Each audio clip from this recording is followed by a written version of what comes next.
ഈ പുഷ്പയുടെ റിലീസുമായി ബന്ധപ്പെട്ട് അന്ന് ഒരു യുവതി മരണപ്പെടുകയും ആ യുവതിയുടെ മകൻ ഗുരുതര പരിക്കുകളോടെ ആശുപത്രിയിൽ ചികിത്സയിലാണ്. അപ്പോൾ അതിനുശേഷം എല്ലാവരും ചോദിച്ചിരുന്ന ഒരു ചോദ്യമാണ്, എന്തുകൊണ്ട് അല്ലു അർജുൻ ആ കുട്ടിയെ സന്ദർശിക്കുന്നില്ല? ആ ചോദ്യം എല്ലാവരും ഏറ്റെടുത്തു. ഇപ്പോൾ ആ കുട്ടിയെ അല്ലു അർജുൻ ആശുപത്രിയിൽ എത്തി സന്ദർശിച്ചിരിക്കുകയാണ്. എന്തായാലും ആ കുട്ടിയുമായി ചില സാമ്പത്തിക സഹായം നൽകിയെന്നും പറയുന്നുണ്ട് അല്ലു അർജുന്റെ ഭാഗത്തു നിന്നും. പക്ഷെ എന്തായാലും അല്ലു അർജുന്റെ ഇമേജ് തിരിച്ചു പിടിക്കാനുള്ള ഒരു നാടകമാണോ ഇതെല്ലാം? അല്ലു അർജുൻ്റെ കാര്യം ഓർത്താൽ വളരെ പരിതാപകരമാണ്. കാരണം 2024 അദ്ദേഹം വിചാരിച്ചു അദ്ദേഹത്തിൻ്റെ കരിയർ തന്നെ മാറി മറിയും. അദ്ദേഹത്തിന് ഇനിയും ഒരു നാഷണൽ അവാർഡ്, ഒരു ഓസ്കാർ അവാർഡൊക്കെ പ്രതീക്ഷിച്ചിരുന്ന ഒരു സമയമായിരുന്നു. പക്ഷെ പാവം എന്ത് പറയാം, അദ്ദേഹം ഒരു കേസിൽ പെടുകയും അപ്പോൾ ആ കേസിൻ്റെ ഒരു പൊല്ലാപ്പാലിലാണ് അദ്ദേഹം ഇരിക്കുന്നത്. കാരണം അദ്ദേഹം ചിന്തിക്കാത്തതാണ് അദ്ദേഹത്തിൻ്റെ ജീവിതത്തിൽ നടന്നുകൊണ്ടിരിക്കുന്നത്. നമുക്കറിയാം, അതായത് പുഷ്പയുടെ റിലീസുമായി ബന്ധപ്പെട്ട് അദ്ദേഹത്തിന് ഇന്ത്യയിലുടനീളം ഇപ്പോൾ ഉണ്ണി മുകുന്ദന് കിട്ടുന്ന ഒരു സ്വീകാര്യത ഉണ്ടല്ലോ, പാൻ ഇന്ത്യൻ ആ രീതിയിലേക്ക് വളർന്നിരുന്നല്ലോ. ആ ഘട്ടത്തിലാണ് ഈ പ്രതിസന്ധി. അതെ, പാൻ ഇന്ത്യൻ സ്റ്റാർ ആവാൻ വേണ്ടി ഒരുപാട് ശ്രമിച്ചുകൊണ്ടിരുന്ന ആ ഒരു ടൈമായിരുന്നു. ആ ടൈമിൽ അദ്ദേഹത്തിന്റെ ശനിദശ എന്ന് പറയട്ടെ, പാവം ഒരു പുഷ്പ 2 ആദ്യത്തെ പ്രദർശനത്തിന് സന്ധ്യ തിയേറ്ററിലുണ്ടായ തിരക്കിലാണ് ഒരു യുവതി മരിച്ചത്. ചേട്ടൻ പറഞ്ഞതുപോലെ ആ യുവതിയുടെ കുട്ടി ഗുരുതര പരിക്കുകളോട് ആശുപത്രിയിലാണ്. പക്ഷെ ആ കുട്ടിക്ക് മസ്തിഷ്ക മരണം സ്ഥിരീകരിച്ചു എന്നാണ് ഔദ്യോഗിക വൃത്തങ്ങൾ പറയുന്നത്. എന്നിരുന്നാലും ആ കുട്ടി ഇപ്പോഴും ആ കുട്ടിയുടെ ആരോഗ്യനില തൃപ്തിയാണെന്ന് ഡോക്ടർമാർ പറയുന്നു. അത് എന്ത് അടിസ്ഥാനത്തിലാണെന്ന് എനിക്ക് മനസ്സിലാകുന്നില്ല. പിന്നീട് ആദ്യം പറഞ്ഞതുപോലെ എല്ലാവരും അല്ലു അർജുനെ രൂക്ഷമായി വിമർശിച്ചിരുന്നു. കാരണം അദ്ദേഹം പ്രത്യേകിച്ച് ഒരു സുരക്ഷാ വലയമോ ഒന്നുമില്ലാതെയാണ് തിയേറ്ററിൽ ഉണ്ടായിരുന്നത്. പിന്നീട് അദ്ദേഹം വന്നതോടുകൂടിയാണ് അവിടെ സദ്യ തിയേറ്ററിൽ അത്രയും തിരക്ക് അനുഭവപ്പെട്ടത്. നമുക്കറിയാം, അല്ലു അർജുൻ്റെ ഒരു സിനിമ എന്ന് പറയുന്നത് ഈ കേരളത്തിൽ നോക്കിയാൽ ഒരു തിയേറ്റർ ഫുള്ള് നിറയും. അപ്പോഴാണ് നമ്മൾ തെലങ്കാനയിൽ നോക്കിയാൽ, തെലങ്കാന നമുക്ക് ചിന്തിക്കാവുന്നതിൽ അപ്പുറമായിരിക്കും അദ്ദേഹത്തിന്റെ ഫാൻ ബേസ്. അപ്പോൾ അദ്ദേഹം പെട്ടെന്ന് അവിടെ എത്തുമ്പോൾ ഓൾറെഡി സ്വാഭാവികമായിട്ടും അവിടെ ഒരു തിരക്കുണ്ടാകും. അപ്പോൾ ആ തിരക്ക് നിയന്ത്രിക്കേണ്ടത് പോലീസാണ്. അവിടെ പോലീസ് എത്തിയില്ല. പോലീസ് എത്താത്തത് കൊണ്ട് തന്നെയാണ് ആ യുവതി അവിടെ മരിച്ചത്. ആ യുവതി മരിക്കുകയും ചെയ്തു. ആ യുവതിയുടെ കുട്ടി ആ കുട്ടി ഇപ്പോൾ മരിച്ചു കഴിഞ്ഞു എന്ന് തന്നെ പറയാം.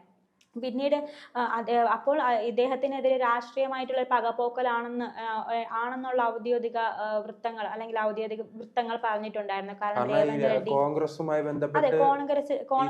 ബന്ധപ്പെട്ട് തന്നെയായിരുന്നു. രേവന്ത് റെഡ്ഡി ഇദ്ദേഹത്തെ വളഞ്ഞിട്ട് ആക്രമിക്കുകയാണ്, ചെയ്യാത്ത കുറ്റത്തിന് അദ്ദേഹത്തെ അറസ്റ്റ് ചെയ്യുകയാണ്, ഒരു ദിവസം ജയിലിൽ താമസിപ്പിക്കണമെന്ന വാശിയാണ്. അങ്ങനെ ഒരുപാട് ഡിബേറ്റുകളൊക്കെ നമ്മൾ കണ്ടായിരുന്നു. പക്ഷെ ഇതിനൊന്നും അല്ലു അർജുൻ പ്രതികരിച്ചിരുന്നില്ല. അല്ലു അർജുൻ ആകെ പ്രതികരിച്ചത് ഒറ്റ വാക്കാണ്. അദ്ദേഹം ആ കുട്ടിയുടെ അല്ലെങ്കിൽ ആ യുവതിയുടെ കുടുംബത്തോടൊപ്പമാണ്. നഷ്ടം നികത്താനാകില്ല, ഞാൻ 25 ലക്ഷം രൂപ ധനസഹായം പ്രഖ്യാപിച്ചിട്ടുണ്ട്, കുട്ടിയുടെ സർവ്വ ചിലവുകളും താൻ ഏറ്റെടുക്കും എന്ന് അല്ലു അർജുൻ പറഞ്ഞു. അപ്പോൾ അല്ലു അർജുൻ ആ ഒരു ഡയലോഗ് മാത്രമേ പറഞ്ഞിട്ടുള്ളൂ. അപ്പോഴും അവിടെ അല്ലു അർജുൻ ഒരു സ്റ്റാറിന്റെ ഒരു പദവി തന്നെയാണ്. കാരണം അദ്ദേഹം ഇത്രയും ഒരു പാൻ ഇന്ത്യൻ സ്റ്റാർ ആണ്. ഒരു കുട്ടിയുടെ ചികിത്സാ ചെലവെല്ലാം ഏറ്റെടുത്തു. അതോടൊപ്പം തന്നെ ചില ദൃശ്യങ്ങൾ പുറത്തു വന്നപ്പോൾ ആ ഇമേജ് മുഴുവൻ തകരുന്ന അവസ്ഥയുണ്ടല്ലോ. കാരണം ഈ യുവതിയും ഈ കുട്ടിയും ഗുരുതരമായി തന്നെ പരിക്കേറ്റതായി അദ്ദേഹം അറിഞ്ഞിട്ടും അദ്ദേഹം ആ സിനിമ കാണുന്നതായുള്ള ചില CCTV ദൃശ്യങ്ങൾ തെലങ്കാന പോലീസ് പുറത്തുവിടുന്ന ഒരു സാഹചര്യം ഉണ്ടായിരുന്നു. കാരണം അദ്ദേഹത്തിന്റെ ഭാഗത്ത് നിന്ന് ഒരു നായകൻ എന്ന ഇമേജ് അല്ല, വില്ലൻ എന്നൊരു ഇമേജിലേക്ക് പിന്നീട് ഈ ദൃശ്യങ്ങൾ പുറത്തു വന്നതിന് ശേഷം മാറുന്നൊരവസ്ഥയില്ലേ? തെലങ്കാന പോലീസ് ഇപ്പോഴും ശ്രമിച്ചുകൊണ്ടിരിക്കുന്നത് അല്ലു അർജുനെ ഒരു നായകനിൽ നിന്ന് ചേട്ടൻ പറഞ്ഞതുപോലെ ഒരു വില്ലനാക്കാനുള്ള ശ്രമം തന്നെയാണ്. അപ്പോൾ അല്ലു അർജുനെ അറസ്റ്റ് ചെയ്തത് നമ്മൾ കണ്ടായിരുന്നു. ഒരു തീവ്രവാദിയെ പോലെ എല്ലാവരും പോലീസ് പെട്ടെന്ന് വീട്ടിനകത്തോട്ട് കയറി വരുന്നു. നിന്ന ഡ്രസ്സിൽ, അതായത് ഭാര്യയുടെ അടുത്ത് വെച്ചാണ് അദ്ദേഹത്തെ അറസ്റ്റ് ചെയ്തുകൊണ്ട് പോകുന്നത്. അത്രയും അറസ്റ്റ് ചെയ്യേണ്ട യാതൊരു ആവശ്യവും ഇല്ലായിരുന്നു. പക്ഷേ അതൊരു ഡ്യൂട്ടിയുടെ ഭാഗമാണെന്നാണ് തെലങ്കാന സർക്കാരും പോലീസും അവകാശപ്പെട്ടിരുന്നത്. പിന്നീട് അദ്ദേഹത്തെ ജയിലിൽ കൊണ്ടുവരുന്നു. ഒരു ദിവസം ജയിലിൽ പാർപ്പിക്കണമെന്ന് പറയുന്നു. അദ്ദേഹത്തിന് ജാമ്യം അനുവദിച്ചിട്ട് കൂടി. എന്നിട്ടോ ജാമ്യം അനുവദിച്ചിട്ട് ജയിലിന്റെ പിൻവാതിലൂടെയാണ് അദ്ദേഹത്തെ ഇറക്കിയത്. മുൻവാതിൽ പോലും അല്ല, പിൻവാതിലൂടെയാണ് അദ്ദേഹത്തെ ഇറക്കിയത്. പിന്നീട് പിറ്റേ ദിവസം വീണ്ടും വാർത്തകളിൽ വരുന്നത് ഇദ്ദേഹത്തിന്റെ ജാമ്യത്തിനെതിരെ തെലങ്കാന പോലീസ് ഹൈക്കോടതിയെ സമീപിച്ചിരിക്കുന്നതാണ്. അപ്പൊ അവിടെ വ്യക്തമായിട്ട് നമുക്ക് മനസ്സിലാകും രേവന്ത് റെഡ്ഡി സർക്കാരിന്റെ അജണ്ട എന്താണെന്ന്. അവിടെ അല്ലു അർജുൻ ഒരു നായകനിലുപരി ഒരു പ്രതിയാക്കാൻ തന്നെയായിരുന്നു രേവന്ത് റെഡ്ഡി സർക്കാരിന്റെ ശ്രമം. എന്നിട്ട് രേവന്ത് റെഡ്ഡി പറഞ്ഞൊരു ഡയലോഗ് ഉണ്ടല്ലോ, നിയമം എല്ലാവർക്കും ഒരുപോലെയാണ്, അതിൽ സൂപ്പർ താരമെന്നില്ല, സാധാരണക്കാരനെന്നില്ല. ആ കുട്ടിക്കാണ് നഷ്ടപ്പെട്ടത്, ആ കുട്ടിയുടെ അമ്മേനെ നഷ്ടപ്പെട്ടു. ആ കുടുംബത്തിനാണ് നഷ്ടപ്പെട്ടത് എന്നാണ് ബഹുമാനപ്പെട്ട മുഖ്യമന്ത്രി പറഞ്ഞത്. പക്ഷെ മുഖ്യമന്ത്രി എല്ലായ്പ്പോഴും എല്ലാവരുടെയും കാര്യത്തിലും ഇതുപോലെയാണോ നമ്മൾ അവിടെ ചിന്തിക്കേണ്ടതുണ്ട്. കാരണം മുഖ്യമന്ത്രിയുടെ പാർട്ടിയിൽ തന്നെ ഒരുപാട് അഴിമതി വീരന്മാരുണ്ട്. ഈ അഴിമതി വീരന്മാരാണ് ഇപ്പോൾ മന്ത്രിയായിട്ടും വലിയ സ്ഥാനങ്ങളിലൊക്കെ ഇരിക്കുന്നത്. അവർക്കെതിരെ ഒരു വിരലെങ്കിലും മുഖ്യമന്ത്രി എടുക്കുന്നുണ്ട്. അതവിടെ ചോദ്യചിഹ്നമാണ്. ഒരു നടൻ, ആ നടൻ അറിയാത്തൊരു കാര്യം, ആ അറിയാത്തൊരു കാര്യത്തിനാണ് അദ്ദേഹത്തിനെ അറസ്റ്റ് ചെയ്ത് കൊണ്ടുപോയത്. എന്നിട്ടും അദ്ദേഹത്തിന് ജാമ്യം അനുവദിച്ചു, പിന്നെയും അദ്ദേഹത്തിനെ തുറങ്കലിലടച്ചു. അവിടെ രേവന്ത് റെഡ്ഡിക്കെതിരെ ഒരുപാട് വിമർശനങ്ങൾ ഉയരുന്നുണ്ട്. പിന്നീട് രേവന്ത് റെഡ്ഡിയെ താറടിക്കാൻ വേണ്ടിയിട്ട് പിന്നീട് അവിടെ ശക്തമായ ഒരു പ്രതിപക്ഷ പാർട്ടിയല്ലോ. അപ്പോൾ അല്ലു അർജുന് സപ്പോർട്ടായിട്ട് അവിടെ BJPയും BRS ഒക്കെ രംഗത്ത് വരുന്നു. അപ്പോൾ അത് പിന്നീട് വേറൊരു വഴിയിലൂടെയാണ് പോയത്. അപ്പോൾ അല്ലു അർജുൻ എന്ന് പറയുന്നത് ഇപ്പോൾ എന്തായാലും എനിക്ക് തോന്നുന്ന ഒരു നെഗറ്റീവ് ഇമേജിനെക്കാട്ടി ഇപ്പോൾ ഒരു പോസിറ്റീവ് ഇമേജ് ആയിരിക്കും. ആ പോസിറ്റീവ് ഇമേജ് സൃഷ്ടിച്ചെടുത്തത് അത് ഒരു വിദ്യാർത്ഥി സംഘമാണെന്ന് അവകാശപ്പെട്ട 8 പേർ. ചേട്ടൻ കണ്ടു കാണും, അദ്ദേഹത്തിന്റെ വീടിന്റെ മുന്നിലെത്തിയിട്ട് ചെടിച്ചട്ടികളെല്ലാം അടിച്ചൊടുക്കുന്ന ഒരു സംഭവം ഉണ്ടായി. കാരണം അവിടെ ഒരു സുരക്ഷാ വലയം പോലീസ് ഒരുക്കേണ്ടതാണ്. കാരണം അദ്ദേഹത്തെ അറസ്റ്റ് ചെയ്തു.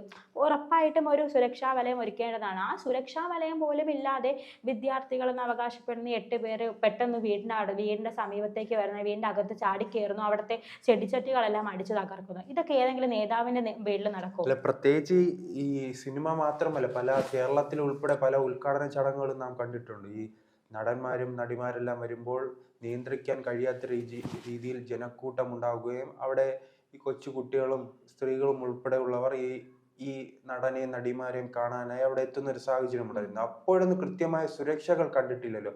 അങ്ങനെ ഈ സംഘാടകരുടെ ഭാഗത്തും ഇത്തരത്തിൽ ഈ വലിയ ജനക്കൂട്ടം പ്രതീക്ഷിക്കുമ്പോൾ അവർ കൃത്യമായി തന്നെ ഒരു ജാഗ്രത, അവനൊരു അപകടം ഉണ്ടാകാതിരിക്കാനുള്ള മുൻകരുതൽ എടുക്കണമായിരുന്നല്ലോ. അത് അന്ന് സംഭവിച്ചിട്ടില്ല. ആ തിയേറ്ററിന്റെ ഭാഗത്ത് സംഭവിക്കാത്തത് കൊണ്ടാണല്ലോ ഇങ്ങനെ ഒരു അപകടം ഉണ്ടായത്. അതെ, സംഘാടകർ പറയുന്നത് അവിടെ തങ്ങൾ പോലീസിനെ അടുത്ത് പറഞ്ഞായിരുന്നു ഇങ്ങനെ അല്ലു അർജുൻ വരുന്നുണ്ട്, അല്ലു അർജുൻ പ്രദർശനം കാണാൻ വരുന്നുണ്ട് എന്ന് സംഘാടകർ പറയുന്നുണ്ട്. നമുക്കത് എത്രത്തോളം സത്യമാണെന്ന് പറയാൻ സാധിക്കില്ല. കാരണം പോലീസ് പറയുന്നത് തങ്ങളെ വിവരം അറിയിച്ചിട്ടുള്ളതാണ് പോലീസ് പറയുന്നത്. അപ്പോൾ അവിടെ രണ്ട് സ്റ്റേറ്റ്മെന്റ് ആണ്. അതിൽ ഏതാണ് സത്യം ഏതാണ് കള്ളമെന്ന് നമുക്കറിയില്ല.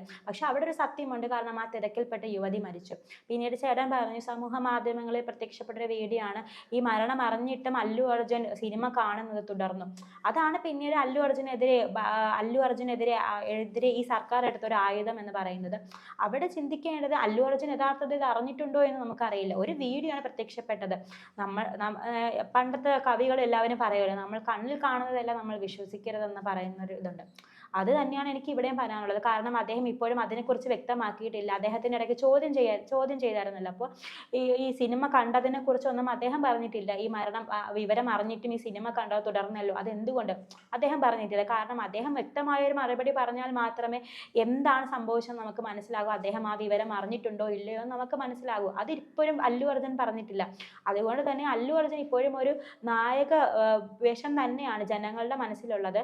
പിന്നീട് ഇപ്പോൾ നായക വേഷം കിട്ടാൻ വേണ്ടിയിട്ട്, അതല്ലെങ്കിൽ കുറച്ചും കൂടെ ഉയർത്താൻ വേണ്ടിയിട്ട് ഇപ്പോൾ ശ്രീ തേജേനെ ആശുപത്രിയിൽ സന്ദർശിച്ചിട്ടുണ്ട്.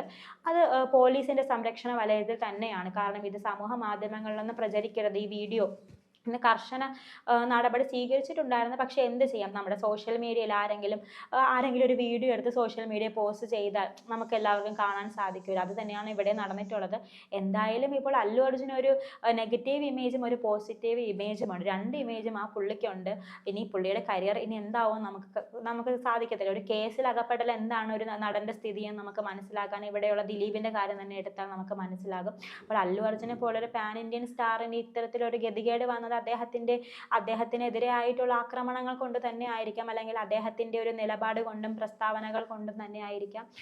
ഇപ്പോൾ എന്തായാലും അദ്ദേഹം ആ കുട്ടിയെ സന്ദർശിച്ചല്ലോ. അപ്പോൾ ഇനി എന്തായിരിക്കാം ഇനി അടുത്തത്, അല്ലെങ്കിൽ ഇതിനെതിരെയും ഇനി വീണ്ടും രേവന്ത് റെഡ്ഡി സർക്കാർ മുന്നോട്ട് വരുമോ, അദ്ദേഹത്തിന് വീണ്ടും തുറങ്കലടയ്ക്കുമോ എന്ന് നമുക്കറിയില്ല. ഉറപ്പായിട്ടും അദ്ദേഹം എന്തായാലും ഇവിടെ തെറ്റ് ചെയ്തിട്ടില്ല എന്ന് തന്നെയാണ് അദ്ദേഹത്തിന്റെ ഫാൻസ് ഉൾപ്പെടെയുള്ളവർ വിശ്വസിക്കുന്നത്. അപ്പോൾ അത് തന്നെയാണ് മുന്നോട്ട് പോയിക്കൊണ്ടിരിക്കുന്നതും. ഇനി എന്തായാലും നമുക്ക് വരുന്ന വഴി വെച്ച് കാണാം.